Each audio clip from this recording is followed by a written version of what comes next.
Hello everyone, this is Ruby. Welcome to Study Hacks. कैसे हो सब? आई होप आप लोग सब ठीक हैं और अपनी स्टडीज़ को अच्छी तरीके से लेके चल रहे हैं, क्योंकि एग्ज़ाम जो है वो पास आ रहा है। तो यहाँ पे आप लोगों ने रिवीजन भी अपनी अब स्टार्ट कर देनी है। तो डेली इंपॉर्टेंट न्यूज़ जो है 9 मई का, ये हम लोग डिस्कस करेंगे।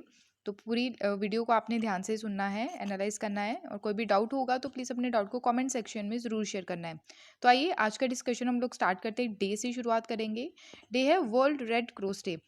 वर्ल्ड रेड क्रॉस डे जो है हम एवरी ईयर 8 मई को सेलिब्रेट करते हैं। रेड क्रॉस डे का मतलब आप देख सकते हैं कि ये जो है एम्बुलेंस के ऊपर भी ये साइन रहता है, क्योंकि एम्बुलेंस क्या करती है, हेल्प करती है अगर किसी को इंजरी होती है, एक्सीडेंट होता है, ठीक है। तो यहाँ पे बेसिकली हेल्प प्रोवाइड करवाने की यहाँ पे बात की जाती है कि यहाँ पे ब्रॉडन पब्लिक अंडरस्टैंडिंग रहे इंटरनेशनल रेड क्रॉस के बारे में, एंड रेड जो रेड क्रिसेंट मूवमेंट है, ठीक है। तो यहाँ पे थीम क्या है वर्ल्ड रेड क्रॉस डे 2022 की? वो है hashtag be human kind, believe in the power of kindness. ये आप लोगों को थीम याद रखनी है, जो काफ़ी ज़्यादा इंपॉर्टेंट है। बढ़ते हैं नेक्स्ट आर्टिकल की ओर। यहाँ पे एक अभी रिपोर्ट जारी की गई है, global report on food crisis 2022। Food crisis हमने पढ़ा भी था कि मेडागास्कर में क्या है, इतना फूड क्राइसिस देखने को मिला कि लोग जो है वो मिट्टी तक खा रहे हैं, ठीक है। सड़कों के आसपास जो किनारे पे जो प्लांट्स रहते हैं वो तक खा रहे हैं, इतनी वहाँ पे हंगर की सिचुएशन देखने को मिल रही है। तो ग्लोबल रिपोर्ट जो अभी निकल के आई है फूड क्राइसिस के ऊपर, रिसेंटली ही एनुअल रिपोर्ट जो है ये किसके द्वारा रिलीज की गई है? Global network against food crisis जो है इसके द्वारा भी ये लॉन्च की गई है रिपोर्ट, जो पब्लिश की गई है। तो ये रिपोर्ट किसके द्वारा पब्लिश की गई है, ये आप लोगों को याद रखना है। तो रिपोर्ट जो है ये फ्लैगशिप पब्लिकेशन है ऑफ दी GNAFC, यानी कि global network against food crisis, और फैसिलिटेटेड है by the food security information network. तो 40 मिलियन से ज़्यादा लोग जो हैं आज के टाइम में भुखमरी का शिकार हैं। उनके द्वारा एक्सपीरियंस किया गया है कि एक्यूट फूड इनसिक्योरिटी देखने को मिली, जो क्राइसिस है तो वर्स्ट लेवल का है 2021 और 2020 के बिटवीन जो देखने को मिला। 500,000 इथोपियंस हैं उसमें, southern Madagascar, clear, South Sudanese and Yemenis ये सफ़र कर रहे हैं। यहाँ पे जो लोग हैं फूड इनसिक्योरिटी से 193 मिलियन पीपल जो हैं 53 कंट्रीज़ में। तो वो यहाँ पे जो टेरिटरीज हैं वो एक्सपीरियंस कर रही है acute food insecurities at crisis worst level 2021 के हिसाब से। उसके अलावा यहाँ पे कॉन्फ्लिक्ट देखें कि किस किस वजह से फूड सिक्योरिटी जो है वो देखने को मिली। एक तो कॉन्फ्लिक्ट की वजह से, जैसे अभी रशिया और यूक्रेन की जो वॉर चल रही थी उसकी वजह से भी फूड की जो कमी देखने को मिली। उसके अलावा वेदर जो है काफ़ी ज़्यादा क्लाइमेट चेंज की वजह से, जिसकी वजह से क्या रहा, माइग्रेंट जो है जो क्लाइमेट चेंज की वजह से माइग्रेंट एक जगह से दूसरी जगह जाते हैं। उसके अलावा यहाँ पे इकोनॉमिक शॉक की वजह से। कॉन्फ्लिक्ट की बात करें तो जो 139 मिलियन पीपल हैं 24 कंट्री में एंड टेरिटरीज में, तो उनके द्वारा यहाँ पे फेस किया गया फूड इनसिक्योरिटी को, जो इंक्रीज हुआ from 99 million in 23 countries, okay, 2020 के हिसाब से।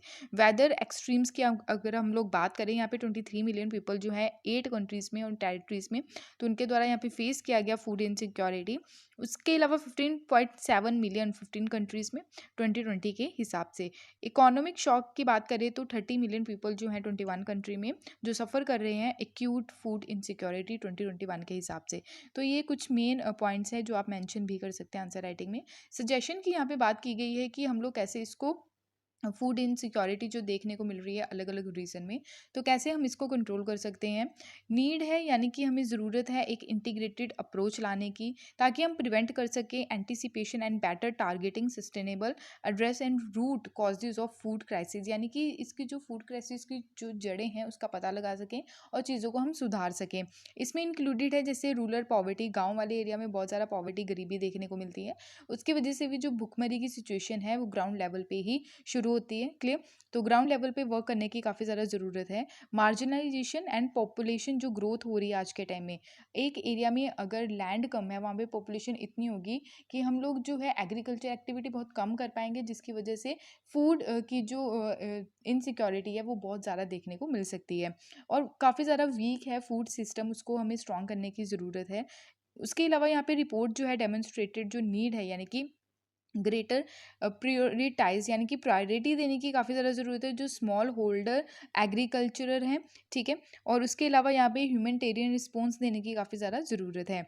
और हमें अप्रोच लेके चलनी है कि कैसे हमने डेवलप करना है, शांतिपूर्वक जो एक्टिविटीज़ हम यहाँ पे डिलीवर कर सके, होलिस्टिक अप्रोच लेके चल सके, ताकि हम मिलके इस जो कंडीशन है, भुखमरी की जो सिचुएशन है उसको क्या कर सके, कंट्रोल कर सके। क्लियर? अगर फूड सिक्योरिटी की बात करें, इनसिक्योरिटी की बात करें हम अपनी कंट्री में, तो according to the state of food security and nutrition in the world report जो निकल के आई थी 2021 की इंडिया की, तो यहाँ पे जो बोला गया कि हमारी कंट्री जो है लार्जेस्ट स्टॉक यहाँ पे है ग्रेन का, यानी कि जो दालें वगैरह, अनाज वगैरह इन the world. Clear?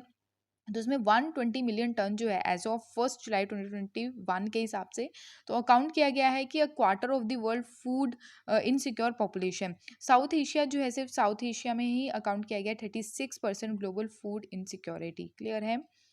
I hope आपको ये क्लियर हुआ होगा। कुछ इनिशिएटिव्स लिए गए हैं गवर्नमेंट के द्वारा, सेंट्रल गवर्नमेंट के द्वारा, कुछ योजनाएं जो हैं जिसके इसके चलते फूड इनसिक्योरिटी की जो प्रॉब्लम है वो कम हो सकती है। जैसे प्रधानमंत्री गरीब कल्याण अन्न योजना, one nation one ration card, आत्मनिर्भर भारत रोजगार योजना, प्रधानमंत्री किसान सम्मान निधि योजना, इंटेंसिफाई मिशन इंद्रधनुष 3.0 स्कीम। ठीक है, तो ये कुछ इनिशिएटिव्स हैं जो गवर्नमेंट के द्वारा लिए गए फूड इनसिक्योरिटी जो है उसको कम करने के लिए। यहाँ पे बात करें फूड सिक्योरिटी इंफॉर्मेशन नेटवर्क के बारे में, ये एक ग्लोबल इनिशिएटिव है और ये को sponsored by food and agriculture organisation, जिसको एफएओ बोलते हैं, एंड वर्ल्ड फूड प्रोग्राम। तो वर्ल्ड फूड प्रोग्राम जो है इसको नोबेल पीस प्राइज भी मिला, कौन से ईयर में मिला ये आप लोग बताइएगा। And international food policy research institute यहाँ पे मिलकर काम करते हैं, या ताकि स्ट्रेंथ किया जा सके food and nutrition security information system, producing reliable and accurate data यहाँ पे प्रोवाइड करवाया जा सके और गाइड किया जा सके, एनालाइज किया जा सके, एंड डिसीजन मेकिंग यहाँ पे जो है चीज़ें की जा सके। नेक्स्ट है GNAFC, ये फाउंड किया गया यूरोपियन यूनियन के द्वारा, FAO के द्वारा एंड वर्ल्ड फूड प्रोग्राम के द्वारा 2016 में। अलायंस यहाँ पे देख सकते हैं कि ह्यूमैनिटेरियन डेवलपमेंट की बात की जाती है और यहाँ पे जो है कैसे हमने मिलके यहाँ पे वर्क करना है ताकि हम प्रिवेंट कर सके, प्रिपेयर कर सके एंड रिस्पॉन्ड कर सकें फूड क्राइसिस को, और सपोर्ट किया जा सके जो सस्टेनेबल डेवलपमेंट गोल है, ज़ीरो हंगर यानी भूखमरी को ख़त्म करना। तो यहाँ पे सेकंड ज़ीरो हंगर की बात की जा रही है। टोटल 17 आपको सस्टेनेबल डेवलपमेंट गोल्स देखने को मिलते हैं। तो यहाँ पे कुछ गोल सेटअप किए गए हैं कि गरीबी को हटाना है, गरीबी हटेगी तभी भूखमरी कम होगी, अच्छी हेल्थ हो पाएगी, अच्छी क्वालिटी एजुकेशन प्रोवाइड करवा पाएंगे। क्लियर? तो यहाँ पे 17 सस्टेनेबल डेवलपमेंट गोल हैं जो 2030 तक का टारगेट रखा गया है। आई होप आपको ये सारी चीज़ें क्लियर हुई होंगी। बढ़ते हैं नेक्स्ट आर्टिकल की ओर। यहाँ पे बात की जा रही है PMFME स्कीम के बारे में। आखिर ये स्कीम है क्या है? तो इसको Pradhanmantri formalisation of micro food processing enterprises scheme बोला गया है। तो अभी रिसेंटली ही ministry of food processing and industries के द्वारा और साथ में मिलकर national agriculture cooperative marketing federation of India limited के द्वारा भी लॉन्च किया गया है 3 1 district 1 product brand under the Pradhanmantri formalisation of micro food processing enterprises scheme. आखिर फूड प्रोसेसिंग होता क्या है? फूड प्रोसेसिंग यानी कि हमने रॉ मटेरियल लिया, जैसे टोमेटोज लिए, तो उसका क्या किया हमने, फूड को प्रोसेस किया, अलग अलग चीज़ें बनाई, टोमेटो टोमेटो सॉस बनाई। क्लियर? तो जैसे राइस हो गया, राइस से हमने, या फिर वीट हो गया, वीट से हमने क्या बनाई, ब्रेड बनाई, और भी बहुत सारी चीज़ें रहती हैं। तो इसको क्या किया, फूड प्रोसेस किया हमने। ठीक है, तो इस पर फोकस देने की बात की जा रही है ताकि हमारे जो फार्मर्स हैं उनकी इनकम्स जो है वो डबल की जा सके। क्लियर? तो उनकी इनकम बढ़ाने की यहाँ पे बात की गई है। तो ministry of food and processing जो इंडस्ट्री है, ठीक है, ministry of food processing industry के द्वारा भी एग्रीमेंट साइन किया गया हाल ही में ही national agriculture cooperative marketing federation of India के साथ, ताकि यहाँ पे डेवलप किया जा सके, डेवलपिंग के लिए 10 brands of selecting 20 ODOPS under the brand and marketing component of the प्रधानमंत्री जो फॉर्मलाइजेशन स्कीम है। क्लियर? तो ये जो लॉन्च की गई है अंडर आत्मनिर्भर भारत 2020 में इसको लॉन्च किया गया। सेल्फ रिलायंट बनने की यहाँ पे बात की गई है कि जो हम प्रोडक्ट अनदर कंट्री से खरीदते हैं वही प्रोडक्ट हम अपनी कंट्री में बनाएं, ताकि हमारी कंट्री की जो इनकम है वो जनरेट हो सके, एम्प्लॉयमेंट बढ़ सके, फार्मर्स की इनकम डबल हो सके। तो एम क्या है कि एनहेंस करना, यानी कि हमारा जो प्रोडक्ट है वो कंपटीशन में लाया जा सके existing individual micro enterprises in the unorganise segment of the food processing industries and promote किया जा सके formalisation of the sector and provide support to farmer producer organisation and self help group and producers cooperative along their entire value chain। Next यहाँ पे जो बात की गई है, स्कीम जो अडॉप्ट की गई है इसके तहत one district one product approach लेके चली जाएगी, इम्प्लीमेंट किया जाएगा इसको 5 सालों के लिए 2020 से लेके 2025 तक। One district one product approach है क्या, यहाँ पे स्टेट्स के द्वारा आइडेंटिफाई किया जाएगा फूड प्रोडक्ट्स को फॉर डिस्ट्रिक्ट कीपिंग के लिए, ताकि एग्जिस्टिंग क्लस्टर जो है और जो अवेबिलिटी है रॉ मटेरियल की उसको एनालाइज किया जा सके। उसके अलावा यहाँ पे जो प्रोड्यूस किया जा सके perishable produce based and cereal based और food item widely produce in an area, जैसे mango, potato, pickle, millet based products जो रहते हैं, fisheries, poultry etcetera.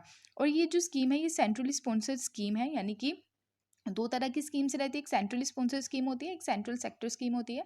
Central sponsor scheme का मतलब है सेंटर और स्टेट यहाँ पे दोनों मिलके यहाँ पे पैसा प्रोवाइड करवाएंगे। और सेंट्रली सेक्टर स्कीम क्या रहती है कि सिर्फ सेंटर ही यहाँ पे पैसा अलॉट करेगा। तो यहाँ पे 10,000 करोड़ जो है सेंटर और स्टेट के द्वारा स्कीम के लिए दिए जाएंगे।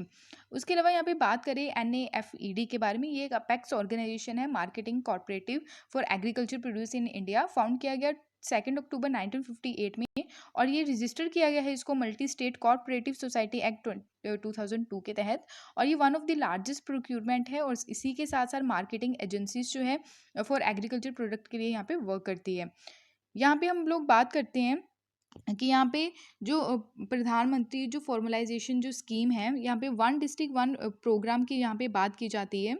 One district one programme sorry one district one product के बारे में यहाँ पे बात की जाती है। उसके अलावा यहाँ पे सपोर्ट किया जाता है कि कौन कौन से जो यहाँ पे प्रोडक्ट है उसको सपोर्ट किया जा सके। उसके अलावा सीड जो कैपिटल है, सेल्फ हेल्प ग्रुप और ट्रेनिंग दी जाती है रिसर्च सपोर्ट के लिए, सपोर्ट ऑफ कैपेसिटी बिल्डिंग यहाँ पे जो है। और उसके अलावा मार्केट में इसको रखा जाता है ताकि कंपटीशन बना बना रहे। क्लियर, आई होप आपको ये सारी चीज़ें क्लियर हुई होंगी। नेक्स्ट यहाँ पे बात की जा रही है इंडो पाक वॉर 1971 की। अभी हाल ही में एक बुक रिलीज की गई है जिसका नाम है इंडो पाक वॉर 1971। इंडो पाक वॉर 1971 की बात करें तो यहाँ पे जो है वेस्ट पहले पाकिस्तान बोला जाता था, और जो बांग्लादेश वाला एरिया उसको ईस्ट पाकिस्तान बोला जाता था। तो यहाँ पे इसको बांग्लादेश को आज़ाद करवाने के लिए, यानी कि एक न्यू कंट्री निकल के आया 1971 की वॉर के बाद, एक बांग्लादेश कंट्री बन के आई। और बांग्लादेश एक न्यू कंट्री है, ये रिकॉग्नाइज सबसे पहले भूटान के द्वारा किया गया था, ठीक है। उसके बाद हमारी कंट्री के द्वारा इसको बोला गया कि बांग्लादेश जो एक न्यू कंट्री है। तो इंडो पाक वॉर 1971 से रिलेटेड यहाँ पे बुक रिलीज की गई है ऑफ द एयर वॉरियर, ठीक है, रिमिनेंसेस ऑफ एयर वॉरियर, जो रिलीज की गई है राजनाथ सिंह जी के द्वारा, जो हमारी कंट्री के डिफेंस मिनिस्टर हैं। तो 37th air chief marshal PC लाल मेमोरियल लेक्चर ऑर्गेनाइज जो करवाया गया था Indian air force association new Delhi में। तो बुक जो है ये एडिटेड किसके द्वारा की गई है, तो एयर मार्शल यहाँ पे जो है Jagjit Singh and group captain Shailendra Mohan, इतना नहीं याद रखना आपको। तो किससे रिलेटेड है, किनके द्वारा ये एडिट की गई है, तो ये याद रख लीजिएगा, कई बार पूछा जा सकता है। तो डिफेंस मिनिस्टर के द्वारा इसके तहत जो है ट्रिब्यूट पे की गई है air chief marshal Pratap Chandra लाल। Air chief marshal Pratap Chandra लाल जो हैं, ठीक है, इनके द्वारा सर्व किया गया था as a vice chief of air staff during the 1965 war and 7th chief of air staff यहाँ पे ड्यूरिंग 1971 वॉर। तो यहाँ से क्वेश्चन पूछा जा सकता है जो वनडे एग्जाम्स रहते हैं, तो आपको ये याद रखना है। आई होप आपको ये सारी चीज़ें क्लियर हुई होंगी। तो ये था आज का इंपॉर्टेंट सेशन। तो टेलीग्राम आप ज्वाइन कर सकते हैं इस लेक्चर की PDF के लिए, इंस्टाग्राम पे भी आप फॉलो कर सकते हैं। अगर वीडियो पसंद आई तो प्लीज़ लाइक शेयर सब्सक्राइब जरूर कीजिएगा। Thank you for watching my video. जय हिंद।